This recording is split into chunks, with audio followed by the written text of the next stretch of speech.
यूसुफ की मां ने घर वालों के दबाव में दूसरी शादी कर ली और यूसुफ को भी साथ भेज दिया। सौतेले बाप ने 7 साला नन्हे यूसुफ को सख्त सर्दी में सुबह उठाकर मंडी भेज दिया और अपने बेटे को स्कूल छोड़ाया।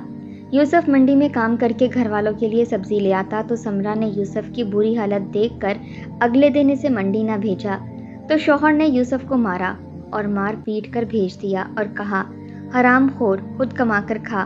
तो थोड़ी देर बाद समरा भी यूसुफ के पीछे चली गई। तो शौहर को लगा दोपहर तक वापस आ जाएंगे, लेकिन दोपहर को दरवाज़ा बजा तो शौहर की रूह कांप गई क्योंकि बाहर इसका। समरा रोज़ाना घर वालों की बातें सुन सुनकर थक चुकी थी। आज भी जब अम्मा इसके सामने आकर बैठी तो इसे पता था वो क्या बात करेंगी। दूसरी शादी कर लो समरा, आखिर कब तक भाई और भाभी की बातें सुनती रहोगी? समझने की कोशिश करो, मेरी आंखें कब बंद हो जाएं मुझे नहीं पता। मैं मरने से पहले तुम्हारा मुस्तकबिल महफूज करना चाहती हूँ। 24 साला समरा की आंखों में आंसू आ गए और वो घुटनों में मुंह देकर सिसक पड़ी। माँ को क्या जवाब देती? पहली शादी की जन्नत जैसी जिंदगी अचानक जहन्नुम में तब्दील हो गई थी जब एक कार एक्सीडेंट में जवाद का इंतकाल हो गया था। इन दिनों यूसुफ सिर्फ 6 साल का था और 6 साल के नन्हे यूसुफ को लेकर समरा वापस माँ के घर आन बैठी थी।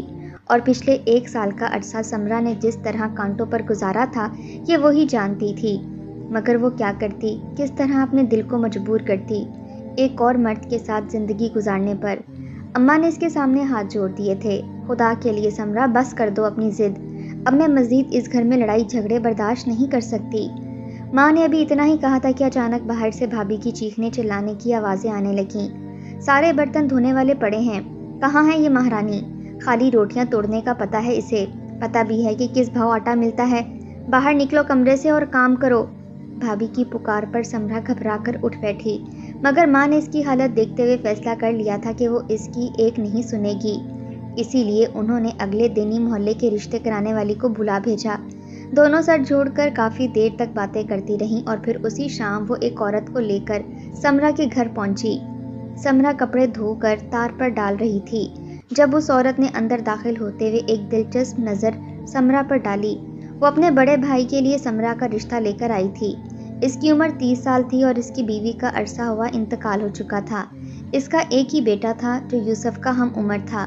माँ बाप मर चुके थे और बहन भाई सब अपने घर वाले थे, इसलिए वो चाहती थी कि इसके भाई का भी घर बस जाए। समरा की माँ को कोई इनकार ना था, उन्होंने फ़ौरन हामी भर ली, मगर समरा का दिल तड़प कर रह गया। इसने शादी में सिर्फ यही एक शर्त रखी कि वो यूसुफ को अपने साथ लेकर जाएगी। वो बेचारा घबराया हुआ सा था, सुबह से सुन रहा था कि माँ कहीं जा रही है। वो बेहद खूबसूरत था, इसकी बड़ी बड़ी आंखों में उस वक्त परेशानी सी थी। 2 रोज़ बाद समरा की रुखसती रख दी गई। भाभी ने बहुत शोर मचाया, मुफ्त की मुलाजमा हाथ से जा रही थी, मगर समरा की माँ ने फैसला कर लिया था कि वो इसका घर बसाकर ही छोड़ेंगी। एक सादा सी तकरीब में समरा का निकाह इमरान से कर दिया गया। वो संजीदा सा लग रहा था। रुखसती कराकर इमरान समरा को अपने घर ले आया। समरा ने घबरा कर इधर उधर देखा। जिस गाड़ी में वो आई थी इसमें यूसुफ मौजूद था या नहीं, मगर वो पिछली सीटों पर दुबका हुआ बैठा था। समरा के दिल को इत्मीनान सा हुआ, मगर इमरान के माथे पर बल पड़े हुए थे। समरा घर के अंदर आई तो इमरान खामोश सा था। समरा की नंद ने इसे ले जाकर अंदर कमरे में बेड पर बिठा दिया। थोड़ी देर के बाद इमरान तुम्हारे पास आ जाता है, आज इसके बेटे को मैं अपने पास सुला लूँगी, नंद ने बड़े प्यार से कहा। वो अच्छी खातून थी, तो समरा ने एकदम घबरा कर इनकी जानिब देखा। और मेरा बेटा यूसुफ, वो कहाँ जाएगा? समरा की बात पर उस औरत ने चौंक कर समरा की जानिब देखा और जैसे इसे कुछ याद आ गया, अरे हाँ, तुम्हारा बेटा यूसुफ, चलो कोई बात नहीं, मैं आज इसे भी अपने साथ रख लूँगी, कल से वो तुम्हारे साथ ही रहेगा। उस औरत ने नीची आवाज़ में कहा, यूं जैसे किसी से इस बात को छुपाना चाहती हो, मगर इसकी बात इमरान ने सुन ली थी। वो दरवाजे से अंदर दाखिल हुआ और अपनी बहन की तरफ देखकर सख्त निगाहों से कहा, क्या मैंने तुम्हें कहा नहीं था कि लड़की वालों से इस बात को पहले तय कर लेना कि मैं लड़की के बच्चे को नहीं रखूँगा, क्योंकि इस तरह वो मेरे बच्चे पर तवज्जो और मोहब्बत नहीं देगी, बल्कि सारा वक्त अपने और मेरे बेटे में फ़र्क करते हुए गुजारेगी। इमरान सख्त लहजे में अपनी बहन से पूछ रहा था। वो इमरान को वजाहत देने लगी और इसे बताने लगी कि नन्हे यूसुफ को घर में कोई भी रखने पर तैयार नहीं था, इसलिए मजबूरन समरा इसे अपने साथ ले आई है। और वैसे भी यूसुफ छोटा है, ज़्यादा परेशान भी नहीं करता, लड़का है, कुछ वक्त में कमाने के लायक हो जाएगा तो इमरान का साथ दे देगा। ऐसी बातें करके इसने अपने भाई को काफ़ी हद तक मुतमईन कर डाला। थोड़ी देर बाद वो दोनों बच्चों को लेकर चली गई, मगर समरा के दिल पर तो गोया छुरियां सी चलने लगी थीं। इसे अंदाज़ा हो गया था कि इमरान यूसुफ को कबूल नहीं करेगा। इमरान का रवैया समरा के साथ तो ठीक ही था, मगर वो एक सख्त मिजाज इंसान था। समरा की हिम्मत ना हुई कि वो इसे यूसुफ के मुतल्लिक कोई बात कर सके। अगले रोज़ से ज़िंदगी मामूल पर आ गई। समरा की नंद दोनों बच्चों को इनके घर छोड़कर खुद चली गई। यूसुफ खामोश तबीयत का बच्चा था, वो सहमा रहता। सारा टाइम इसकी कोशिश यही होती कि जहाँ जहाँ इसकी माँ जा रही है वहीं साथ साथ जाता रहे। शादी के बाद इमरान बड़ा हशाश बशाश सा था। वो समरा को लेकर बाहर घुमाने फिराने ले जाना चाहता था। रात में इसने समरा से कहा कि वो तैयार हो जाए, वो इसे आइसक्रीम खिलाने ले जाएगा। समरा जल्दी से तैयार हो गई। चादर ओढ़ते हुए इसने इमरान से चलने के लिए कहा तो वो भी मुस्कुरा दिया। चलो बेटा फिजान, इमरान ने अपने बेटे को आवाज़ दी। वो यूसुफ के साथ खेल रहा था। दौड़कर इसने बाप की उंगली पकड़ ली। यूसुफ वहीं बैठा रह गया। यकदम समरा ने मुड़कर यूसुफ की तरफ देखा, मगर इमरान को यूसुफ की कोई फिक्र नहीं थी। वो फिजान की उंगली थामे अपनी बाई की सिमत जा रहा था। यूसुफ वहीं बैठा माँ को देख रहा था। समरा का दिल कट कर रह गया। इसने इमरान के पास जाकर कहा, यूसुफ भी साथ जाएगा, वो घर में अकेला नहीं रह सकता। यकदम इमरान के चेहरे पर नागवारी उभरे, तासुरात उभरे। इसने पलटकर समरा को देखा और फिर गोया ना चाहते हुए भी समरा को इजाज़त दे दी। समरा ने यूसुफ को आवाज़ लगाई तो वो भी आकर बाइक पर बैठ गया। पूरे रास्ते इमरान बोझ बढ़ जाने और ज़्यादा अफराद के बाइक पर बैठे होने की शिकायत करता रहा। समरा खामोशी से सुनती रही। थोड़ी देर शिकायत करने के बाद इमरान खामोश हो गया। समरा ने सुख का सांस लिया, मगर वो ये नहीं जानती थी कि इमरान के जहन में क्या खिचड़ी पक रही है। एक हफ्ता सुकून से गुजरा। इमरान अच्छा कमाता था। मंडी में इसका कारोबार था। हफ्ते बाद बच्चे की स्कूल की छुट्टियां ख़त्म हो गईं, तो एक रात इसने सोने से पहले समरा से कहा कि बच्चे का यूनिफॉर्म तैयार कर देना, सुबह इसे जाते हुए स्कूल छोड़ दूंगा। समरा यकदम चौंक सी गई। इसने खामोशी से फिजान का यूनिफॉर्म और जूते निकाल कर रख दिए, मगर इसका दिल बार बार लरज़ रहा था। वो चाहती थी कि इमरान से यूसुफ के स्कूल जाने की भी बात करे। इमरान का मूड अच्छा था। आखिर इसने डरते डरते इससे पूछ ही लिया, सुनिए, मेरा यूसुफ भी 7 साल का हो गया है, क्या आप इसे भी स्कूल में दाखिल करेंगे? इसने अभी तक एक लफ्ज़ भी नहीं पढ़ा। मैं नहीं चाहती कि वो तालीम से महरूम रह जाए और इसका मुस्तकबिल ना बने। धीमे लहजे में समरा ने अपनी बात मुकम्मल की तो इमरान ने चौंक कर इसकी जानिब देखा। इसकी नज़रों में एक अजीब सा तासुर था। कुछ देर जैसे वो खुद पर कंट्रोल करता रहा और फिर आखिर इसने कहा कि तुम यूसुफ की फ़िक्र मत करो, मैंने इसके मुतल्लिक कुछ और सोचा है और इससे इसका मुस्तकबिल फिजान से भी बहुत बेहतरीन बन जाएगा। तुम बस सुबह के वक्त मुझे जगा देना। इमरान ने कहा तो समरा इसे देख कर रह गई। इसका दिल जैसे किसी अनहोनी के ख्याल से कांप रहा था। सुबह सुबह समरा की आंख खुली। उस रोज़ शदीद सर्दी थी। इस कड़ाके की सर्दी में समरा ने उठकर पानी गर्म किया, क्योंकि फिजान ठंडे पानी से घबराता था। इमरान उठ गया था। इसने बड़ी मोहब्बत से अपने बेटे को जगाया और इसे स्कूल के लिए तैयार करने लगा। यूसुफ रज़ाई ओढ़े सो रहा था। समरा बार बार इसके पास जाती और फिर वापस आ जाती, और तभी इमरान ने आवाज़ लगाई, यूसुफ को जगा दो, मैं इसे भी छोड़ने जाऊंगा। समरा ने मुड़कर इमरान की तरफ देखा और फिर खामोशी से यूसुफ को जगाने लगी। सख्त सर्दी थी। वो छोटा बच्चा था। स्कूल जाने का लालच भी न था, मगर समरा ने किसी न किसी तरह इसे जगा दिया। बंद होती आंखों के साथ वो उठ बैठा। इमरान ने मोटरसाइकिल पर तैयार बेटे को बिठाया और यूसुफ को नाश्ता भी ना करने दिया और इसे उठाकर अपने सामने बिठा लिया। समरा पूछती रही, आप यूसुफ को लेकर कहाँ जाएंगे? मगर इसने कुछ ना बताया। थोड़ी देर के बाद वो बाइक लेकर घर से निकल गया। पूरा दिन समरा जले पैर की बिल्ली की तरह घर में घूमती रही। इसे रह रहकर यूसुफ की याद आ रही थी। 12 बजे तो दरवाजे के बाहर मोटरसाइकिल रुकने की आवाज़ आई। इमरान फिजान को स्कूल से लेकर घर वापस आ रहा था। दोनों बाप बेटा हंसते मुस्कुराते हुए घर के अंदर दाखिल हो रहे थे। समरा ने इन्हें सलाम किया और दबे लहजे में पूछा, यूसुफ कहाँ है? आप इसे भी तो लेकर गए थे। समरा के सवाल पर इमरान चिढ़ सा गया। हर वक्त यूसुफ यूसुफ करती रहती हो। बताया तो था इसके बेहतर मुस्तकबिल के लिए लेकर जा रहा हूँ। इसे मंडी में छोड़कर आया हूँ। कोई काम धंधा सीखेगा ताकि बड़ा होकर मेरा सहारा बन सके। ऐसे मुफ्त में पालने के लिए थोड़ी ना लाया हूँ। जानती भी हो पैसा कमाना कितना मुश्किल है। सख्त लहजे में कहते हुए इमरान घर के अंदर चला गया। समरा का दिल कांप कर रह गया। वो जानती थी मंडी का काम किस कदर सख्त होता है। यूसुफ तो कमज़ोर सा था और आज सर्दी भी किस कदर ज़्यादा थी, मगर समरा कुछ ना कह सकी। पूरे दिन वो बेताबी से यूसुफ का इंतज़ार करती रही। 3 बजे के करीब दरवाजे पर हल्की सी दस्तक हुई। समरा ने लपक कर दरवाज़ा खोला। सामने यूसुफ खड़ा था। इसे देखकर समरा का दिल इसके हाथ में आ गया। यूसुफ के बाल बिखरे हुए थे, आंखों में सुर्खी थी, चेहरे पर आंसुओं के निशानात थे। एक तरफ गाल पर 5 उंगलियों का निशान छपा हुआ था। इसके पैर में टूटा हुआ जूता था, पूरे कपड़े गर्द-आलूद थे और इसके हाथ में एक शॉपर था। इसने घर के अंदर दाखिल होते हुए शॉपर माँ की जाने बढ़ा दिया। कि क्या है यूसुफ? समरा ने लरजते हुए लहजे में इससे पूछा। इसने कहा, अम्मी, अब्बू ने कहा था कि मंडी में इनकी गैर मौजूदगी में मैं इनका काम संभालूं और वापसी में सब्जी लेता हुआ घर आ जाऊं, इसीलिए सब्जी लाया हूं। समरा ने लपक कर यूसुफ को अपने सीने से लगा लिया और फूट फूट कर रोने लगी। यूसुफ भी रो रहा था क्योंकि वो नन्ही सी जान इतनी शदीद मुशक्कत बर्दाश्त नहीं कर सकता था। अंदर पुरसकून माहौल में इमरान और इसका बेटा सो रहे थे। समरा का दिल कटने लगा। इसने इसलिए तो शादी नहीं की थी कि इसका यूसुफ लोगों के हिस्से की मुशक्कतें करता रहे। वो अपने बेटे को उठाकर घर के अंदर आ गई। इसने फैसला कर लिया था कि अगर इमरान ने इसके बेटे के साथ अच्छा रवैया ना रखा तो वो इसे छोड़ देगी और अगर भाई और भाभी इसे अपने घर में नहीं रखेंगे तो वो दारुल अमान चली जाएगी। पूरी रात यूसुफ के मुंह से सिसकियां निकलती रहीं।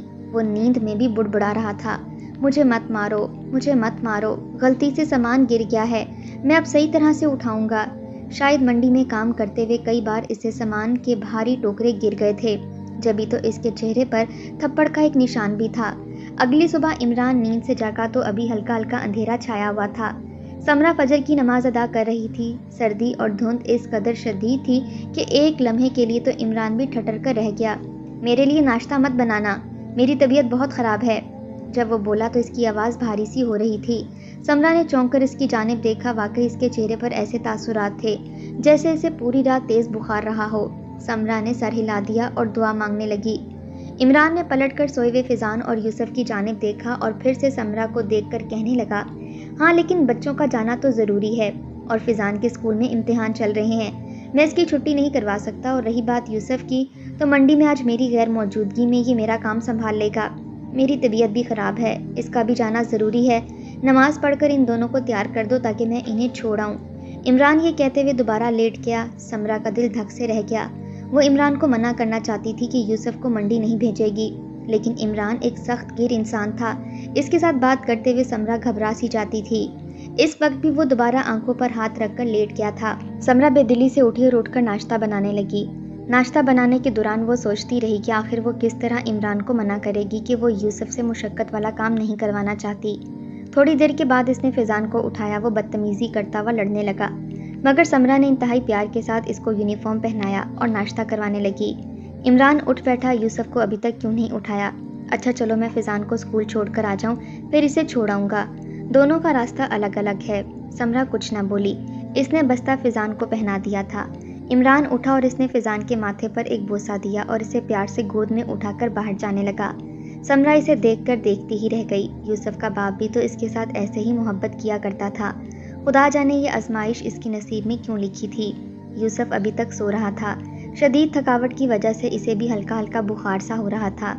थोड़ी देर के बाद इमरान घर आ गया। आते ही इसने यूसुफ की चारपाई की जानिब देखा। वो अभी तक सो रहा था। इस राजा को अभी तक क्यों नहीं उठाया? बताया तो था कि मेरी तबीयत ख़राब है, मैं ज़्यादा देर तक खड़ा नहीं रह सकता। उठाओ इसे जल्दी से, अब नाश्ता करने का वक्त नहीं है, मैं इसे ऐसे ही मंडी लेकर जाऊंगा। इमरान की सख्त आवाज़ पर समरा यकदम मजबूत लहजे में इसके सामने आकर बोली, नहीं इमरान, मेरा यूसुफ इतनी सख्त मुशक्कत नहीं कर सकता। वो छोटा है, अभी सिर्फ 7 साल का है और सर्दी देखें किस कदर सख्त है।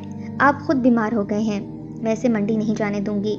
समरा की बात पर इमरान ने चौंक कर समरा की जानिब देखा और कुछ ही देर में इसके चेहरे पर शदीद गज़ब के आसार नमूदार हो गए। मंडी नहीं जाने दोगी तो यहाँ घर में बिठाकर चारपाई पर खाना दोगी? मैं इसके लिए नहीं कमाता, अपने बेटे के लिए कमाता हूँ और मैं देखता हूँ कि कैसे मंडी नहीं जाने देती इसे। समरा बुखला गई, मगर इमरान तैश में आ चुका था। वो यकदम आगे बढ़ा और इसने सोए हुए यूसुफ के ऊपर से रजाई खींच उतारी। नन्हा यूसुफ घबराकर उठ गया। उठ यहाँ से, माँ को शिकायतें लगाता है कि काम नहीं करूँगा, थक जाता हूँ, दर्द होता है। मैं सुन रहा था रात को तेरी सारी बातें जो तू अपनी माँ से कह रहा था। किसी ने नहीं मारा तुझे, तो खुद बदतमीजी कर रहा होगा। मंडी के लोग बहुत अच्छे हैं, और क्या हुआ अगर ज़रा सी मुशक्कत करनी पड़ जाए तो? मर्दों को मुशक्कत का आदी होना चाहिए। इमरान ने आगे बढ़कर यूसुफ का बाजू पकड़कर इसे खींचा, मगर वो रोने लगा। नहीं अब्बू, मैं वहाँ नहीं जाऊँगा, वो लोग मुझे बहुत मारते हैं और वो सारा सामान बहुत भारी होता है, वो मुझसे नहीं उठाया जाता। रोते हुए यूसुफ अपने आप से बहुत बड़ी बड़ी बातें कर रहा था। इसके लहजे में शदीद वहशत थी। समरा की आंखों से आंसू बहने लगे। छोड़ दें इसे इमरान, वो नहीं जा सकता। अगर आप कहते हैं तो मैं लोगों के घरों में जाके काम करके पैसे कमा लाऊंगी, मगर मेरे यूसुफ को काम के लिए ना कहें।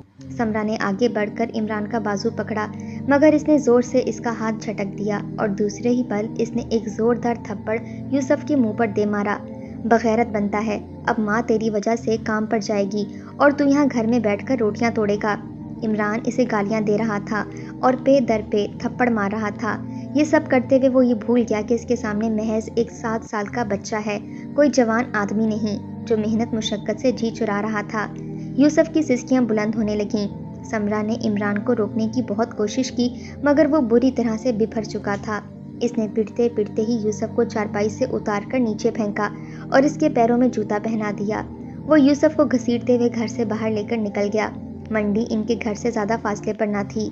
समरा दरवाजे में खड़ी इन दोनों को जाता हुआ देखती रही और अपने आंसू पीती रही। इसने दूसरी शादी का फैसला करके शदीद गलती की थी। आज इसे जी भरकर पछतावा हो रहा था। इसे अपने यूसुफ की मासूम निगाहें नहीं भूल रही थीं। वो वहीं दहलीज पर बैठकर रोती रही, यहाँ तक कि इमरान यूसुफ को छोड़कर वापस आ गया। इसने दरवाजे के पास ज़मीन पर बैठी समरा को रोते हुए देखा, मगर इसे नज़रअंदाज करके अंदर कमरे की जानिब बढ़ गया। थोड़ी देर के बाद इसकी खराटों की आवाज़ें पूरे घर में गूंज रही थीं। समरा के बेचैन दिल को सुकून नहीं आ रहा था। कितनी ही देर तक वो तड़पते हुए पूरे घर में घूमती रही, मगर आखिरकार माँ की ममता जीत गई। वो बाहर निकल आई। इसे मंडी का रास्ता तो मालूम नहीं था, मगर वो एक माँ थी।